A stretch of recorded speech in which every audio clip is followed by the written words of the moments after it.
예, 데살로니가 후서 1장 1절로 4절까지 우리 함께 읽겠습니다. 시작.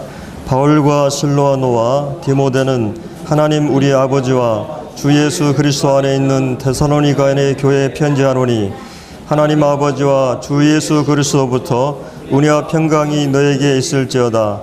형제들아, 너희를 위하여 항상 하나님께 감사할지니 이것이 당연함은 너희 믿음이 더욱 자라고 너희가 다 각기 서로 사랑함이 풍성함이며, 그리고 너희 참는 모든 핍박과 환난 중에서 너희 인내와 믿음을 인하여 하나님의 여러 교회에서 우리가 친히 자랑함이라. 오늘은 데살로니가 후서 말씀을 가지고 함께 말씀을 나누고자 합니다. 우리가 먼저 데살로니가 후서 1장 1절을 보면 이제 바울과 실로아노와 디모데라는 세 분이 나오고 있죠.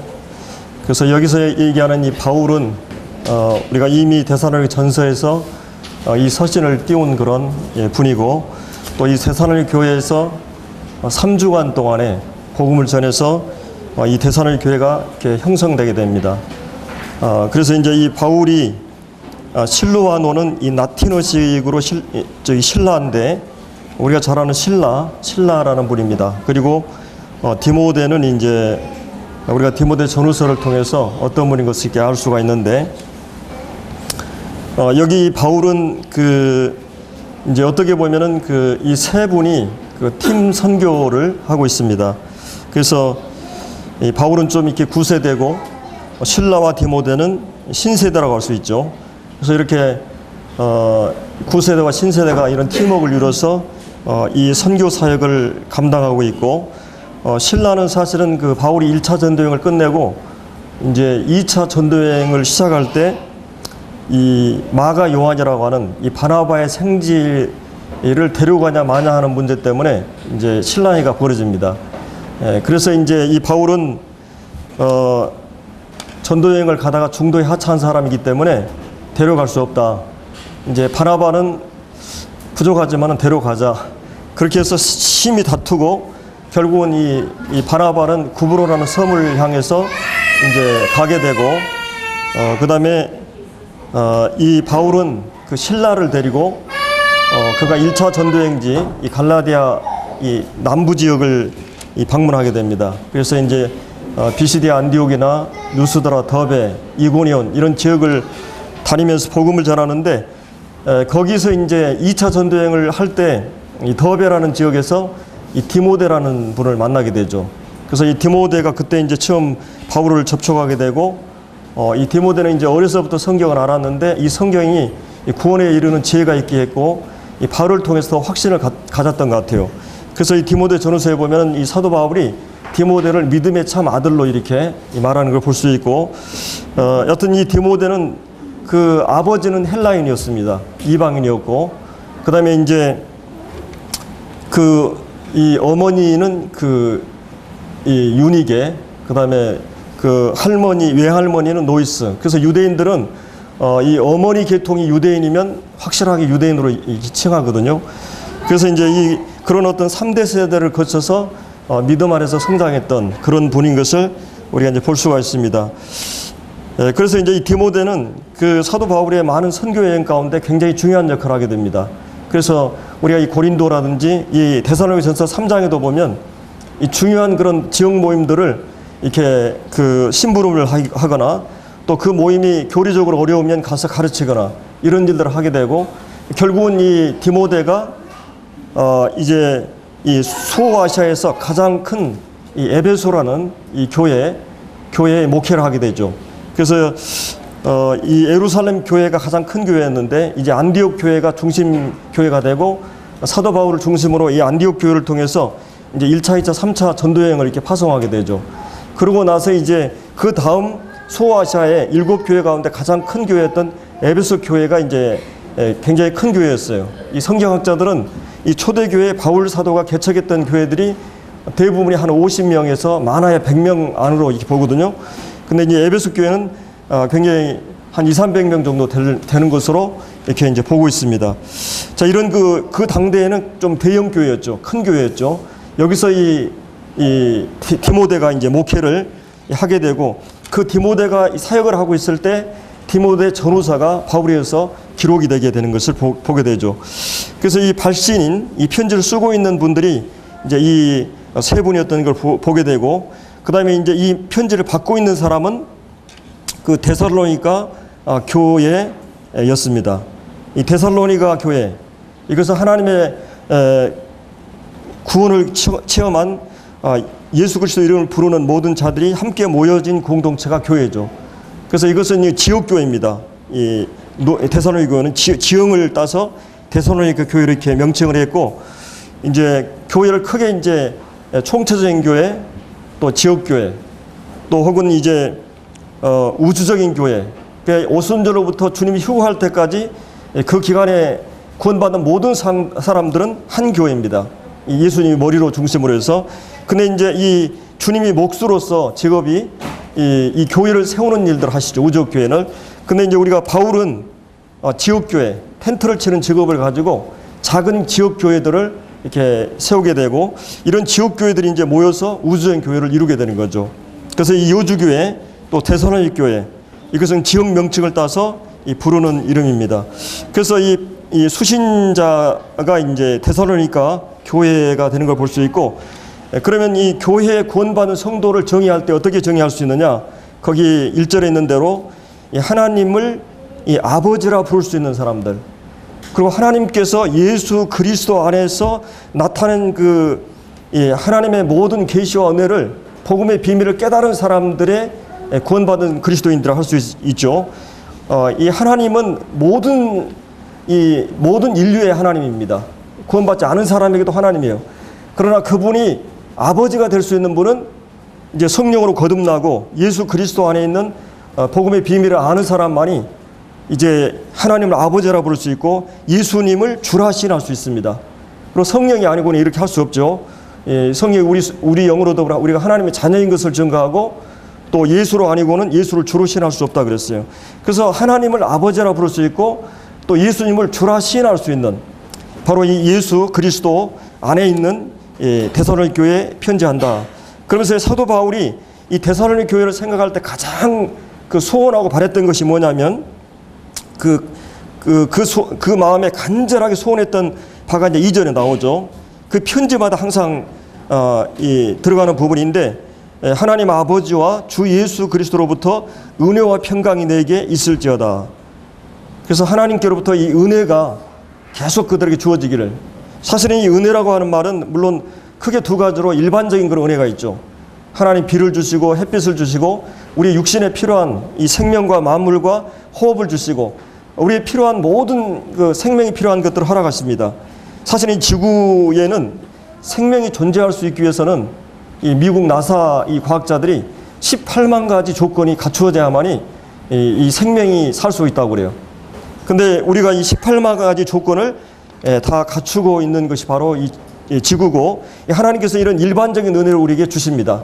생명이 살 수 있도록 이 태양과 이 지구의 거리라든지, 또 이 하나님 물과 공기와 또 음식과 모든 것들을 하나님이 생명이 필요한 것들을 주시는 일반 은혜를 받을 뿐만 아니라, 이 사도 바울이 여기서 얘기하는 은혜는 이 특별한 은혜죠.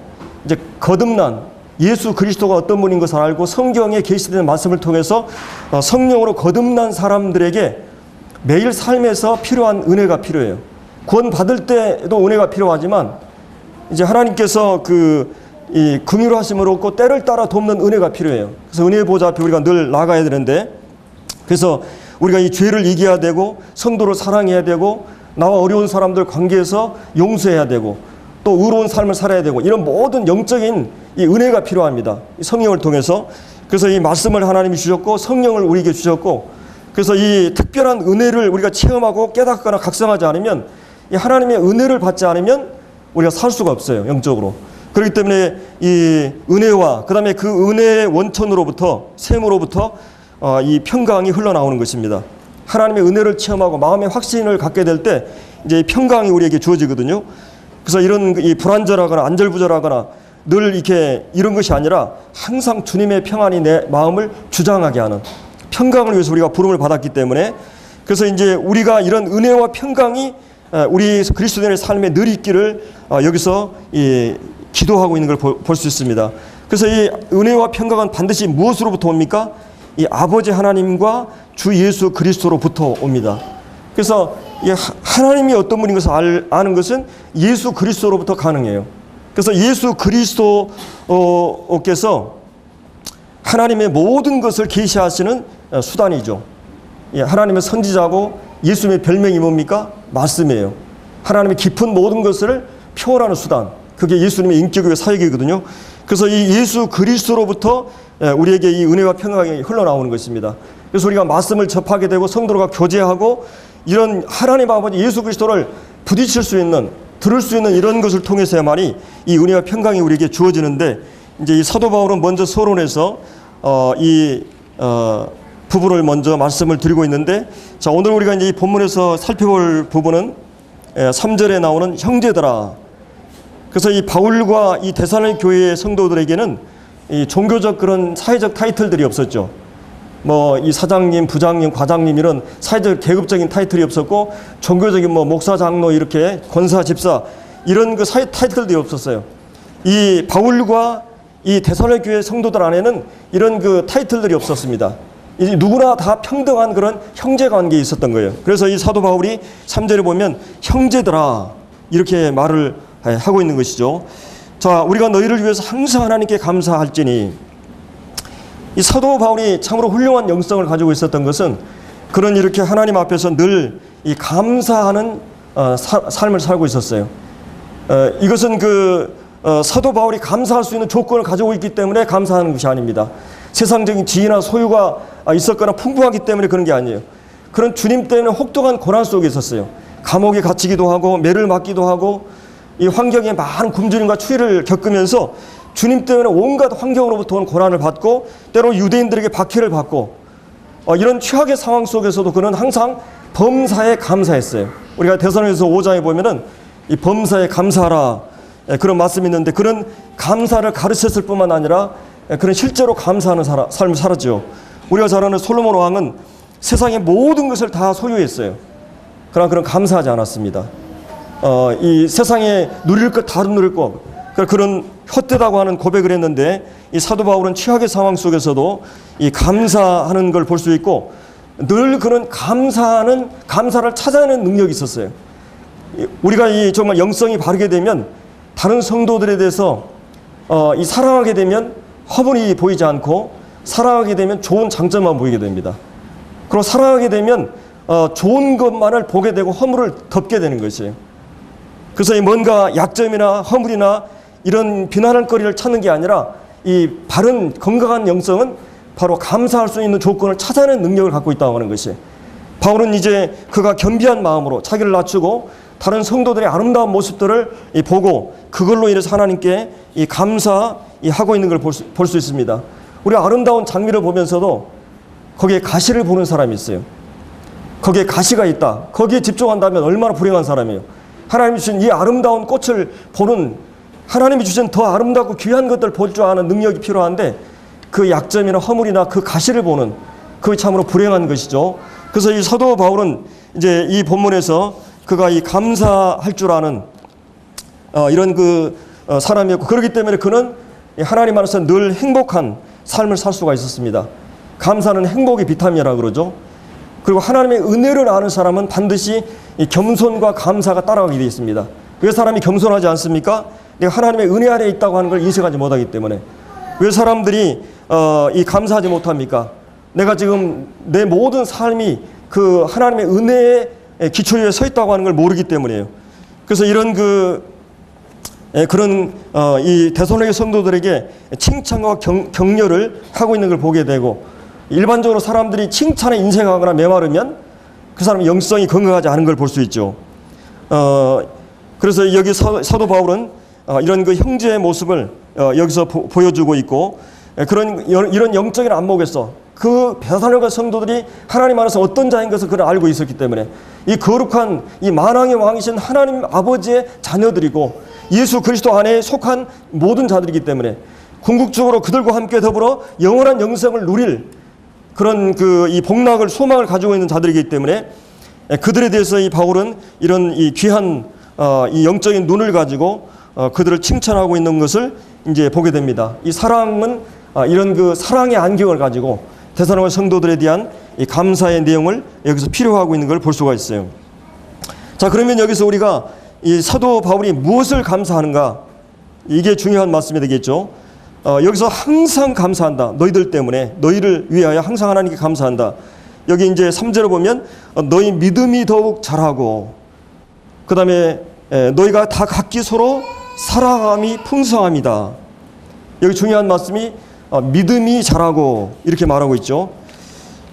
그래서 여기 믿음이라고 하는 것이 얼마나 귀한 것입니까? 여러분 정말 여기 이 믿음이라고 하는 것은 10절에 보면 10절에 그 가로가 나오죠. 이 마지막에 우리의 증거가 너에게 믿어졌음이라 이런 말씀이 있어요. 하나님의 복음이 환난 속에서 하나님의 복음이 이 데살로니가서 1장에 보면 증거했는데 이 하나님의 복음이 성령으로 말미암아 그들이 믿어지게 됐어요. 이 믿음이라고 하는 것은 아무나의 것이 아니라고 그랬어요. 이 하나님의 믿음은 특별한 하나님의 은혜입니다. 그래서 이 세상 가운데 가장 귀한 것이 있다면, 가장 소중한 것이 있다면 믿음인 것입니다. 그래서 이 믿음을 금보다 귀하다 그러죠. 금이라고 하는 결코 변하지 않는 것이 금이에요. 변하지 않기 때문에 가치가 있고 희귀하기 때문에. 근데 이 금보다 귀한 것이 바로 이 믿음인 것입니다. 여러분 세상의 모든 것을 다 소유해도 만약 이 믿음이 없다면 여러분 하나님의 관계가 회복될 수 없고 죄사함 받을 수 없고 하나님 안에서 하나님과 더불어 동행하고 교제할 수 없고 영생의 모든 천국에 이를 수가 없습니다. 믿음이라고 하는 건 하나님을 소유하게 하고 이 믿음으로 말미암은 이 사람은 하나님을 내 품 안에 안을 수 있는 거예요. 그래서 이 믿음이라고 하는 건 이 그리스도인에게 가장 놀라운 것입니다. 어느 날 내가 눈을 뜨고 이 영적인 사실들이 하나님에 대한 모든 것들이 자연스럽게 받아들여지고 믿어지게 되었어요. 이제 우리는 이 믿음을 갖고 있는 사람들입니다. 하나님 아버지와 주 예수 그리스도 안에 있는 모든 사실들을 믿게 되었고 이제 하나님을 소유할 뿐만 아니라 하나님 안에 있는 모든 축복들을 이 하나님의 영생의 기업들을 우리가 물려받을 그런 축복을 믿음을 통해서 얻게 되는 것입니다. 그래서 이 사단은 믿음의 공격을 시도합니다. 모든 사단의 포와 화살과 창이 믿음을 겨냥하고 있어요. 믿음이 무너지면 그리스도의 삶 자체가 무너지기 때문에. 근데 놀라운 사실은 이제 이 믿음이 구원받은 믿음만 아니라 그 믿음이 이제 잘 성장하고 있다고 하는 것이에요. 여러분의 믿음이 이 구원받은 지 10년 되고 20년, 30년 됐는데 여러분 믿음이 지금 퇴보하고 있습니까? 아니면 정체하고 있습니까? 아니면 진보하고 있습니까? 여기 데살로니가 교회는 어떤 상태에 있어요? 믿음이 계속 자라고 있었다고 하는 것이죠. 여러분 안에 정말 생명이 있다면 반드시 믿음은 자라게 돼 있어요. 생명체는 여러분의 믿음에 겨자씨만한 믿음만 있어도 그 생명의 씨앗은 반드시 여러분의 조건이 갖춰지면 거기에 이 생명이 잉태하고 그 다음에 자라게 되고 거기에 햇빛이 있고 또 물이 있고 빛이 있고 그 다음에 거기에 흙이 있고 모든 조건이 갖춰지면 이제 거기에 생명이 자라나는 것을 보게 됩니다. 사도 바울은 이들의 믿음이 성장하게 하기 위해서 여러 가지 일들을 했어요. 무엇보다도 그들이 복음을 통해서 이 믿음이 확실하게 되었고 그들의 이 마음밭에 이 복음의 씨앗이 뿌려졌고 이 생명의 씨앗은 이제 여러 가지 이 교회라는 조건 안에서 성장하게 된 것입니다. 그럼 이제 3장에 이 데살로니가서 3장에 보면 그들을 위해서 기도하는 모습이 나와요. 그 기도가 응답된 거죠. 그들의 믿음과 사랑이 자라기를 위해서 기도했는데 바로 그들의 믿음이 자라고 있었어요. 그리고 이 데살로니가서 2장에 보면 그가 유모와 같이 아니면 아비와 같이 너희들을 돌아봤다고 길렀다고 말하고 있어요. 그의 이런 그 말씀의 양육을 통해서 그들은 영적으로 성장하게 된 것입니다. 그리고 4장에서는 내가 더 이상 사랑에 대해서 언급할 필요가 없다. 너희가 이미 잘 사랑하고 있기 때문에. 그래서 이 4장에서 신실한 하나님이 너희들 안에 역사하신 것을 믿고 있다. 이 5장 거기 이제 24절에 그런 말씀이 있죠. 너희를 부르신 이가 신실하시니 그가 또한 이루시리라. 이런 모든 역사들이 이제 그 안에서 이루어지고 있는 것을 그런 여기서 보고 있는 것입니다. 여러분 이 부모에게 가장 만족한 것이 무엇이겠어요? 또 이 목회자에게 가장 이 만족한 것이 무엇이겠어요?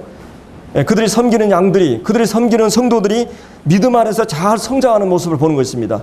그래서 여기서 이 사도 바울은 중요한 이 감사한다는 말뿐만 아니라 이 4절에 보면 여러 하나님의 여러 교회, 하나님의 교회라 그러죠. 여러 교회에서 우리가 너희를 친히 자랑한다 이렇게 말하고 있어요.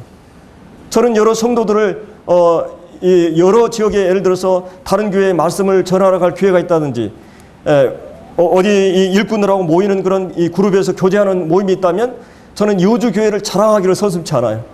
또 여기서 믿음 안에 잘 자란 성도들을 제가 자랑합니다.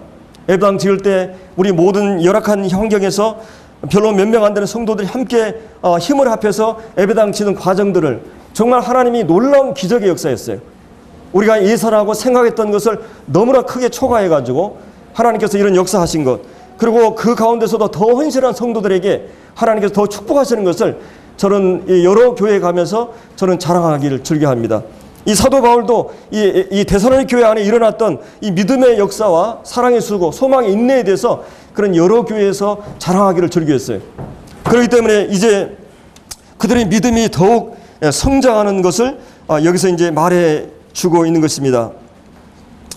그래서 이제 여기에 보면은 이 믿음이 이 성장한다는 이 감사의 사도 바울의 감사의 특징을 보면 이 감사는 굉장히 일관성 있고 지속적입니다. 사도 바울의 영성이라고 하는 것은 그런 감옥에 있든지 좋은 환경에 있든 어떤 환경 속에서도 늘 그런 감사하는 삶을 살았어요. 근데 이제 감사의 이유가 바로 이 3절에 나오는 그들의 안에 영적인 그런 믿음이 더욱 자라고, 그들이 뭐 이 건강이 나았다, 아니면 그들이 사업이 잘 됐다, 무슨 합격이 됐다, 세상적으로 기복적인 어떤 것이 잘 됐다기 때문에 감사한다는 편지가 없어요. 그런 모든 것은 믿음 안에서 바로 서 있는 우선순위가 이 확립된, 먼저 그 나라 그를 구하는 자들에게 우리의 먹을 것과 입을 것과 필요한 모든 것을 채운다는 신선의 약속이 있기 때문에 그들의 중심이나 믿음만 서 있으면 이 땅의 삶의 필요는 하나님이 다 해결해 주시는 것입니다. 그래서 그 중심이 하나님과 바로 된 것에 대해서 그런 감사하고 있어요. 그리고 이제 여기 보면은 이 믿음의 성장이란 우리가 이제 무엇인가, 영적 성장이란 무엇인가, 여기서 얘기하고 있는 믿음의 성장이라고 하는 것이 무엇인가, 이게 이제 중요한 부분이 되겠죠. 물론 여기서는 우리가 성경 말씀을 많이 한다고 하는 것이 결코 성장이 아니에요. 물론 말씀을 많이 하는 것이 중요해요. 그러나 이 사도 바울이 여기서 얘기하고자 하는 것은 그 말씀이 실제적인 말씀이 되었어요. 예를 들어서 여러분들이 이 초대교회는 굉장히 박해가 많았습니다. 그 다음에 이제 5절부터 이 박해가, 이 4절에도 그런 박해가 나오죠. 이런 박해 속에서 그들의 말씀은 이론이나 관념이 아니었어요. 그 말씀은 그들의 마음이 실제적으로 부딪혀 옵니다. 이 하나님 말씀이라고 하는 것은 우리 마음이 겸비해 있고 낮아져 있으면, 옥토화되어 있으면, 겸손하고 갈급해 있으면 이 말씀은 우리 안에 스며들어 오게 되어 있어요. 우리의 마음이 너무나 부여해 있고 세상적으로 모두 안정되어 있기 때문에 이 말씀을 받을 만한 조건이 갖춰지지 않기 때문에 말씀이 우리에게 강하게 부딪혀오지 않아요. 그러니까 초대 성도들은 마음밭이 잘 준비되어 있었어요. 많은 복음 때문에, 경건한 삶 때문에 그들은 박해를 받고 있었습니다. 박해받은 성도들의 마음이 굉장히 가난해 있었어요. 그들의 말씀은 너무나 크게 들려왔어요. 고난 속에 하나님의 말씀은 확성기라고 하는 말씀이 있죠.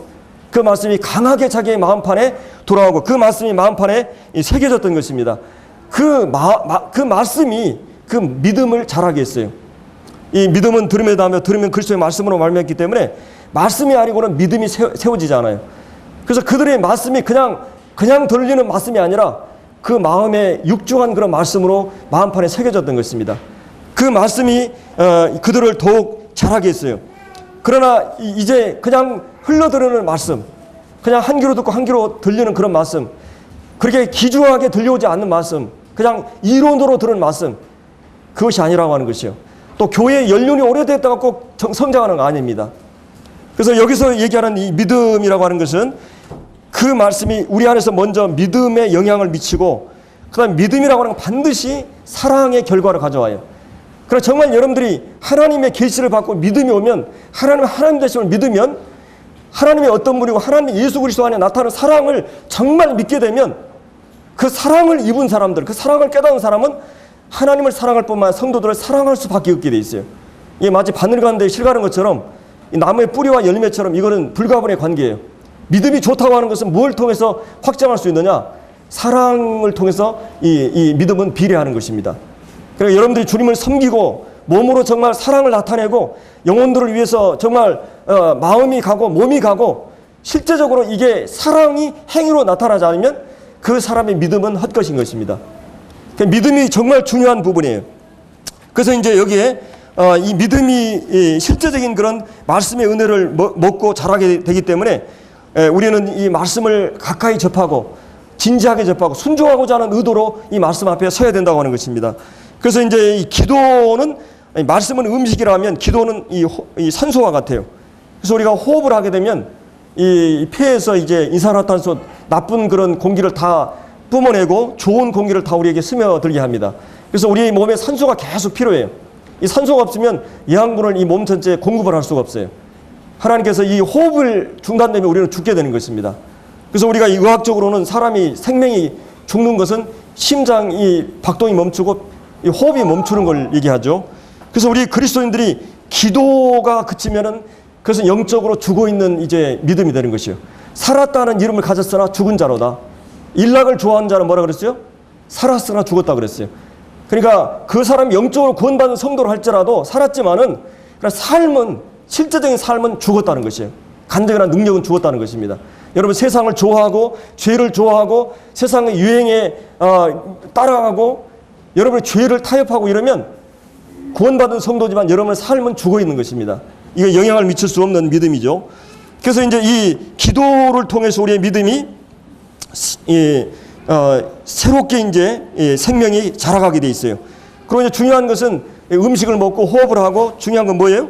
이제 운동하는 것이죠. 그래서 우리가 이 교회 생활을 열심히 하고 그다음에 이제 음식과 산소 그다음에 이런 것을 반복적으로 계속 필요해요. 여러분이 오늘 음식을 먹었으니까 이제 잘 먹었으니까 며칠 굶어도 됩니까? 오늘 호흡했으니까 굶어도 돼요? 이 음식 먹는 거 기도하는 것은 매일 해야 돼요. 그래서 쉬지 말고 하라는 것은 계속해서 끊임없이 하라는 것입니다. 영적인 은혜의 이 필요가 계속 필요하기 때문에.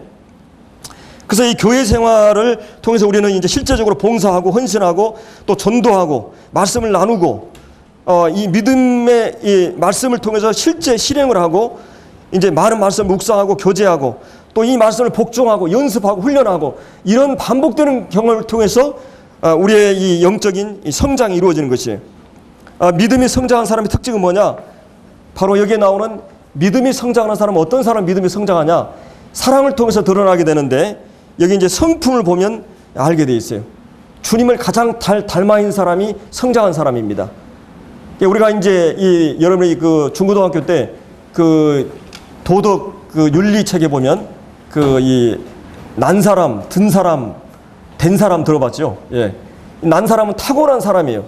뭐 머리가 똑똑한 지능이 탁월하다든지 뭐 재주가 좋아가지고 뭐 잘한다든지 하여튼 그 사람은 탁월한 어떤 뭐 음악을 잘한다든지 뭐 미술을 잘한다든지 아니면 지능이 높다든지 이 탁월한 사람들이 있어요. 난 사람, 유능한 사람들이죠.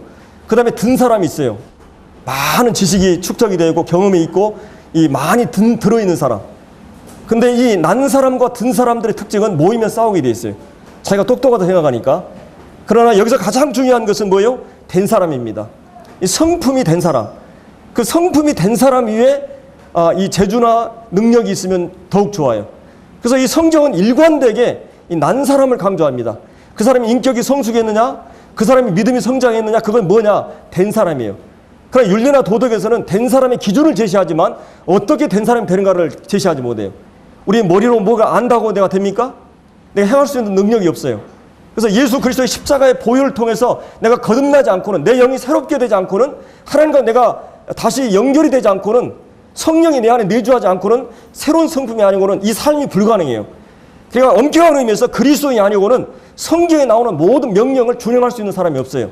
성령의 도우심이나 또 예수 그리스도 안에 은혜를 계속 깨닫게 되고 주님의 그 역할 모델을 보면서 우리는 그 삶이 가능한 것입니다.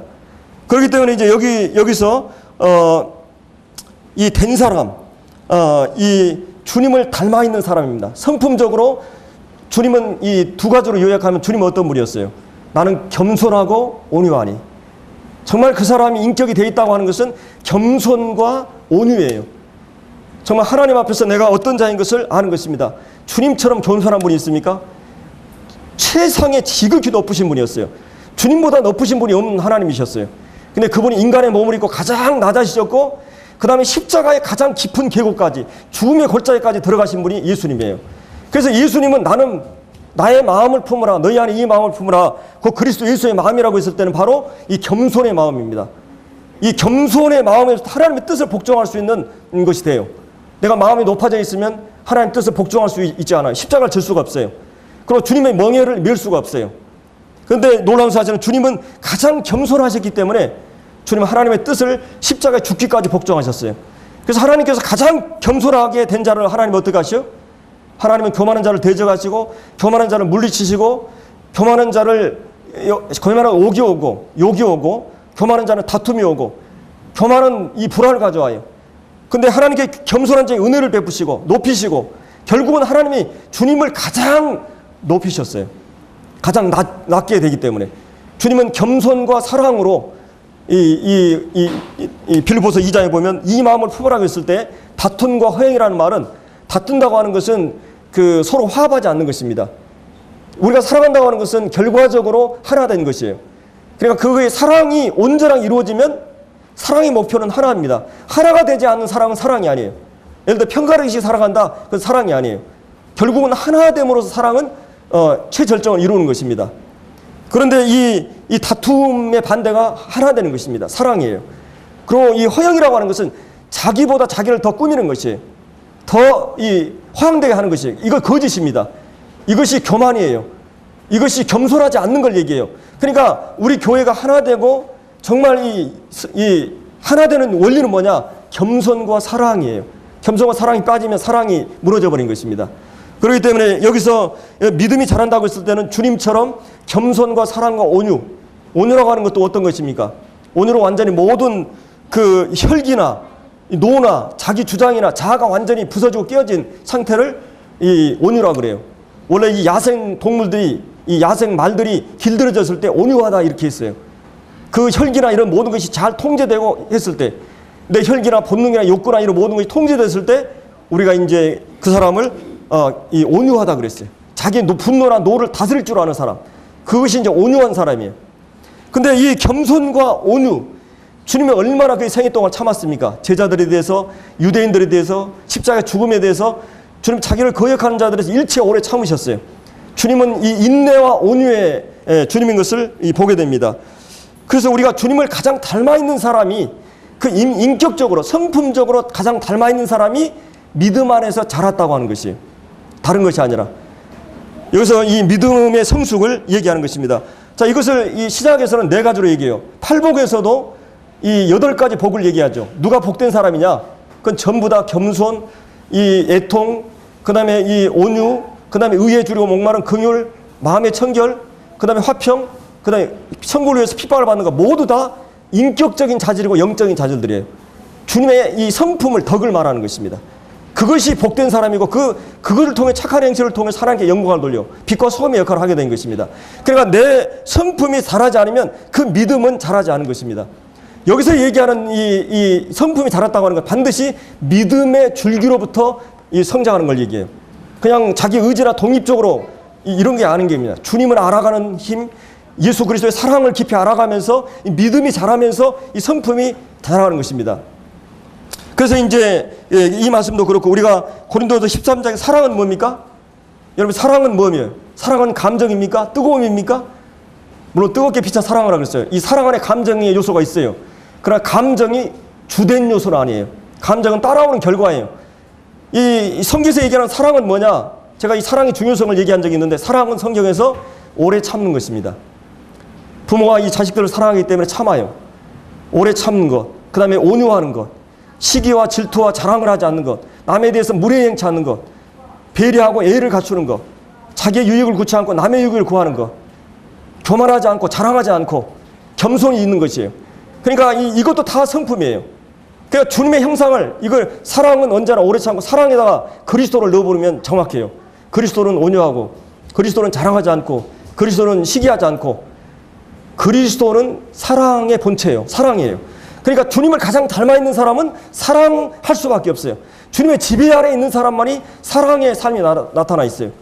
성도들에게 정말 상대의 입장에서 배려하고 상대의 입장에 항상 생각하고 상대의 마음을 상하지 않게 하는 사람들이 무르익은 사람들이에요. 그 사람만 가면 상처를 받고 마음이 답답하고 이렇게 되면 그 사람은 사랑으로 빚어진 성품이 아니라고 하는 것이에요. 예, 그리고 이제 베드로후서 갈라디아서 5장의 성령의 열매도 뭡니까? 사랑과 희락과 온유와 그다음에 충성과 이 절제, 이 모든 것도 인격과 관련된 것입니다.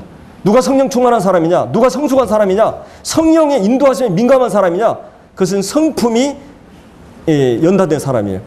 주님의 성품으로 닮아 있는 사람인 것입니다. 그리고 이 베드로서 1장에도 믿음에 뭐라 그랬어요? 여러분 구원받고 나서 믿음하고 그걸 끝나버립니까?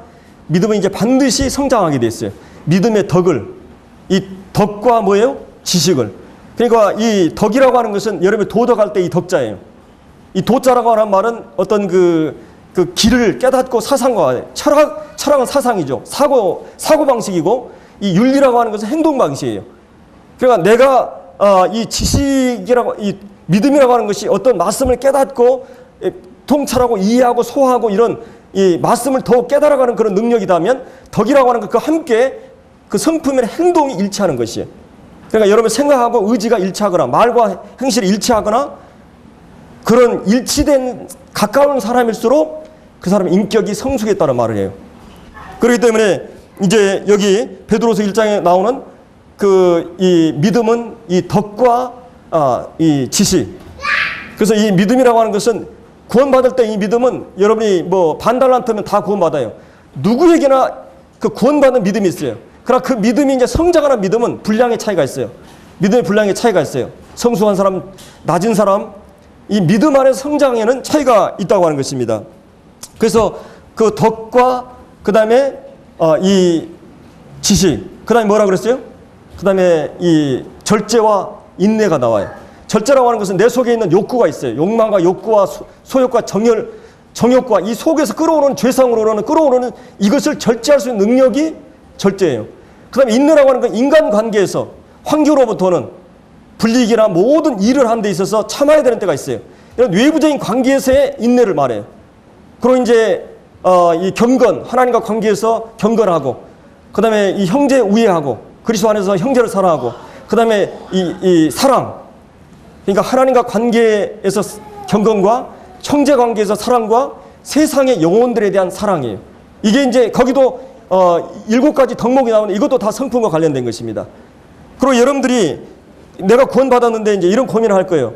근데 나는 좀 성격이 좀 박지 못하고 기질적으로 나는 좀 어둡고 내성적이고 저도 이것 때문에 상당히 고민을 했어요. 근데 제가 어느 날 이 성품에 대한 연구를 한번 한 적이 있었는데 개인적으로 근데 그 하나님이 주신 이 개성이나 얼굴이나 목소리나 이것을 바꿔지지 않는 것입니다. 여러분이 내성적이든 외향적이든 우울질이든 다혈질이든 점질적이든 점액질이든 여러분의 고유의 기질 자체는 바꾸지 않아요. 그러나 여러분들이 다른 사람하고 삶을 겪어가면서 얼굴이 밝지 않지만 이 사람 겪어보니까 이 에베소서 4장에 나오는 이 세 사람의 성품의 특징이 뭐예요?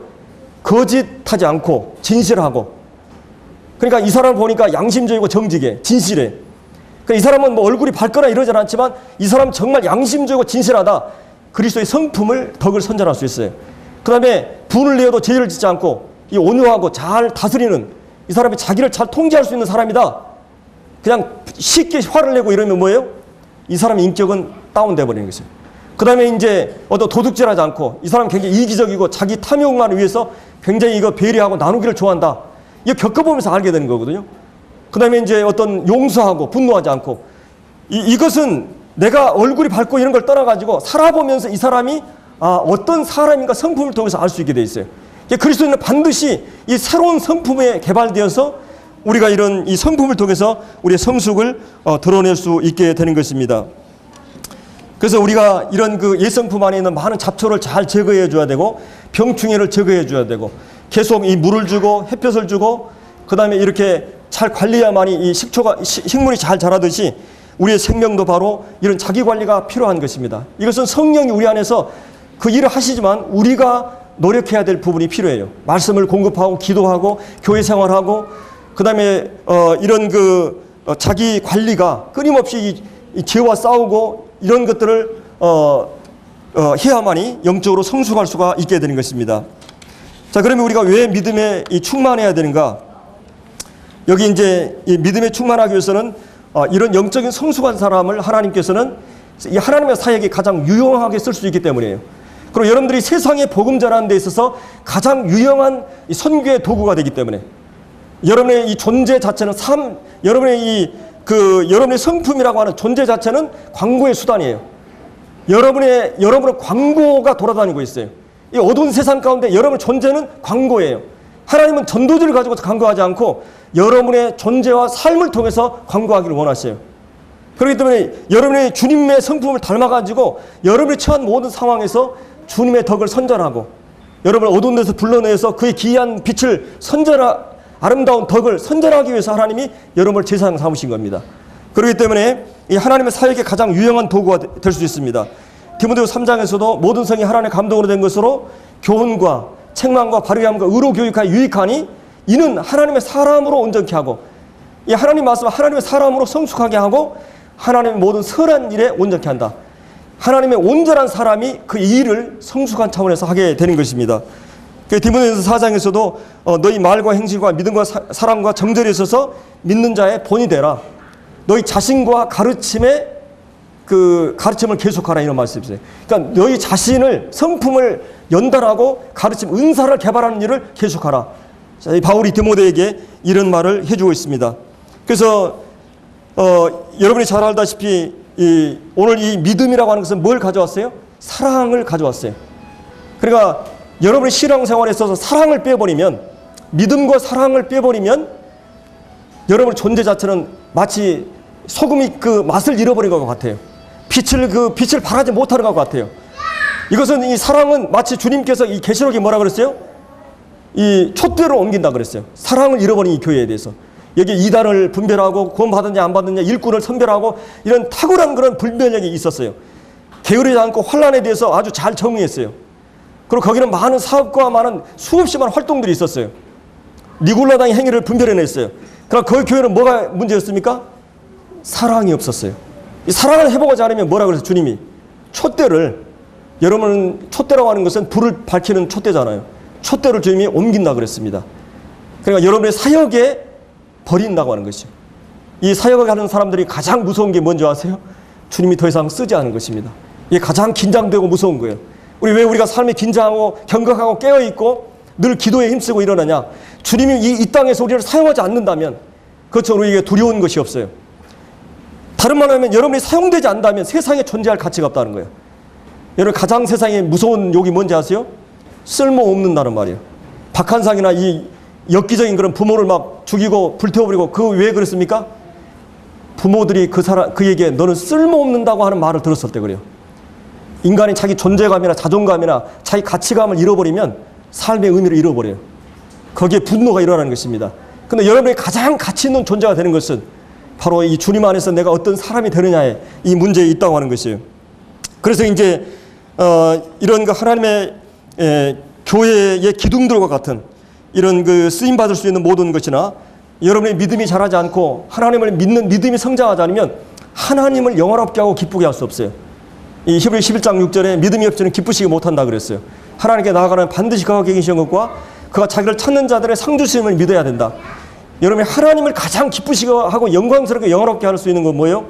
그분을 믿어주는 것입니다. 모든 삶에서 믿음이 성장한 사람은 범사에 예수 그리스도 안에 있는 모든 것을 믿을 뿐만 아니라 시련의 모든 역경 가운데서도 그분 되심을 믿는 믿음을 갖게 되는 것입니다.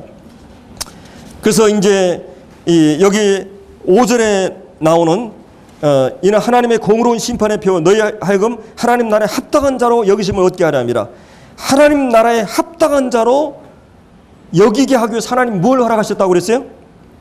이 4절에 모든 핍박과 환난 중에 너희들의 인내와 믿음을 인해서 자랑하는데 하나님이 이것이 공의롭다고 하는 말은 하나님께서 환난이라고 하는 용광로를 통해서 탈곡기를 통해서 세탁기를 통해서 여러분들을 거기다 집어넣는데 세상 사람들 우리를 핍박하고 어렵게 하는데 하나님은 그거를 통해서 여러분의 인격을 만들고 믿음을 강화시킨다고 하는 것이. 그럼 모든 불순물을 빼는 것이에요. 여러분 세탁기 한번 들어오면 이 더러운 때가 다 빠져나가죠. 여러분 고난의 용광로로 한번 들어가 보세요. 이 정금이라고 하는 것은 이 불순물을 제거하는 것이에요. 그래서 이 불순물이라고 하는 것은 모든 그 금이 순금이 되고 정금이 되기 위해서 이 용광로에 계속 집어넣잖아요. 계속 이 뜨거운 물에 들어갔다가 도자기가 빛나고 빛나지 않는 차이가 뭡니까? 용광로에 들어갔다 나온 것과 안 나온 것 차이예요. 탈곡기는 알곡을 쭉정이와 구분을 합니다. 여러분의 환난을 통과해 보면 믿음이 있는가 없는가를 나오게 돼 있어요. 하나님께서는 이 믿음의 시련을 통해서 이 믿음을 연단하셔요. 그래서 이 야고보서 1장에서도 너희가 여러 가지 시험을 만나거든 기쁘게 여기라. 믿음의 시련이 인내를 가져온다는 말. 그리고 인내는 여러분의 인격을 온전하게 한다 그랬어요. 그래서 이 믿음의 시련, 이 베드로전서 1장에서도 너희가 믿음의 시련이 이 정금같이 맞는다 이런 말씀이 있어요. 그러니까 믿음이라고 하는 건 시련을 통해서 그 믿음이 강화되고 견고해져요. 아름다운 믿음으로 세워져 가는 것입니다. 이 초대 데살로니가 교회는 이 믿음이, 그 다음에 이 말씀이, 그 다음에 기도가, 그리고 이런 여러 가지 양육들이 그 믿음을 견고하게 했고 믿음을 세워갔다는 것을 볼 수 있습니다. 그래서 이 하나님의 이 환난이나 이것이 우리를 이렇게 만들어 가지고 고린도후서 1장에 보면 여러분을 위로자도로 만듭니다. 하나님께서 여러분들을 위로할 때 우리를 먼저 고생하게 만들어요. 환난의 용광로에다 집어넣어 가지고 아주 정말 찍사하게 고생을 시켜 가지고 그 과정을 통과하면서 말씀을 깊이 깨닫고 위로를 체험하고 말씀이 말씀으로 내 안에 강하게 박혀 있을 때 그런 원고가 없어도 나오는 설교가 되는 것이죠. 여러분의 상담을 그렇게 이루어지는 것이죠.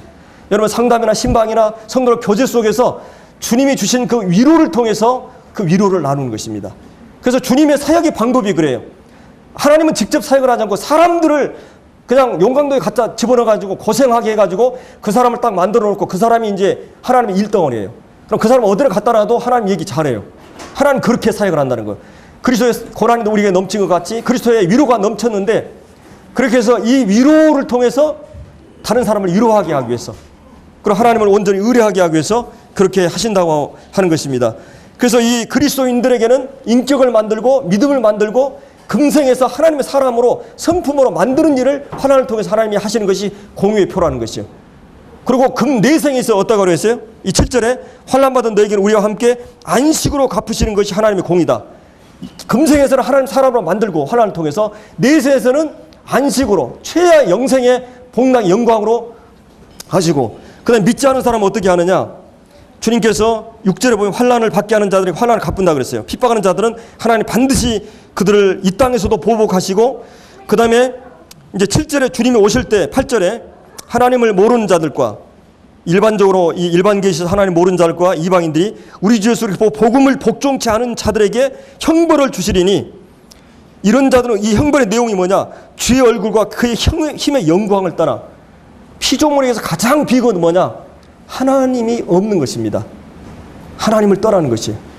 이 지옥은 왜 지옥이냐? 왜 지옥이 그토록 무서운 것이냐? 하나님의 통치의 영이 벗어난 것이. 이게 지옥인 것입니다. 지옥은 거기는 구더기 죽지 않고 불도 꺼지지 않는 고통이 영원화된 곳, 그리고 절망이 영원화된 곳, 그리고 그곳에는 죽음이 없는 장소. 여러분 우리가 고통스러우면 죽게 되잖아요. 이 지옥의 이 형벌을 영원한 멸망과 형벌을 받으리라. 복음을 복종치 않은 자들, 그리고 그리스도인들을 핍박할 수밖에 없어요. 하나님 믿지 않게 되면. 그래서 10절에 이제 그의 강림하실 때 그 성도들에게 영광을 얻으시고 모든 믿는 자에게 기이 영광을 받으시로다. 여러분 지금도 우리 주님이 가장 영광을 받으시는 분이죠. 그리고 그리스도인들에게, 그리고 주님이 오시는 그날 정말 그분은 가장 영광스럽게 되고 기이 여김을 받는 그날이 우리에게 오게 될 것입니다.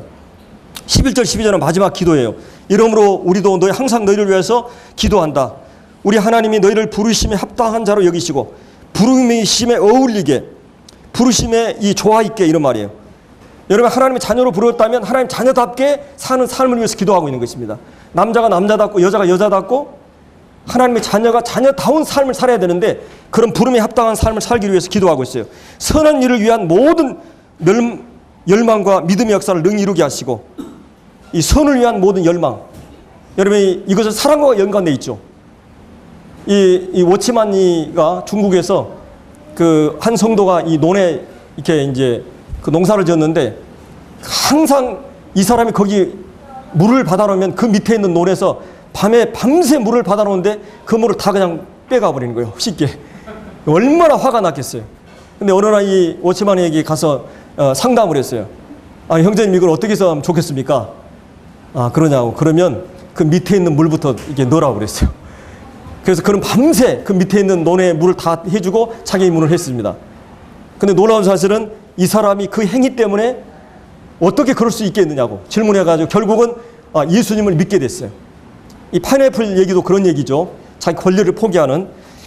그래서 이 우리가 그리스도인들의 선을 위한 열망, 그리고 그 믿음의 역사를 능력으로 이루게 하시고, 그리고 12절에 우리 하나님 주 예수 그리스도의 은혜대로 우리 주 예수 이름이 너희 가운데 영광을 얻으시고, 정말 이 사도 바울은 예수 그리스도가 어떤 분인가 알았기 때문에 역사의 중심이고 모든 것에 으뜸 되시는, 그리고 우리를 위해서 어떠한 사랑을 나타내신 분이었기 때문에 그분만이 우리를 통해서 영광을 얻으시기를 바라고 기도하고, 그 다음에 그분을 영광스럽게 하는 자들에게 하나님은 그 사람들을 영광스럽게 한다고 말하고 있어요.